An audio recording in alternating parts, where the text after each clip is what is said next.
প্ৰিয় দৰ্শক, যদি এই তিনিটা অভ্যাস আছে তেন্তে বুজি লওক, এইটো মূৰ্খ নাৰীৰ চিন। নম্বৰ 1, মূৰ্খ নাৰীয়ে নিজৰ স্বামীক দমন কৰি চলাব বিচাৰে, যাৰ ফলত অজানিতে নিজৰেই সম্পৰ্কৰ মৰ্যাদা হেৰুৱাই পেলায়।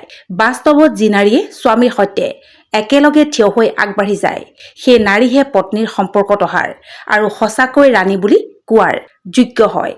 নম্বৰ 2, সৰু কথাতেই বেছি খং ৰাগ কৰা নাৰীয়ে নিজৰে সম্পৰ্ক ধ্বংস কৰে। তেনে নাৰী অতিমাত্ৰা অহংকাৰী হয় আৰু সৰু সৰু কথাকে ধৰি তাক তৰ্কলৈ পৰিৱৰ্তন কৰে।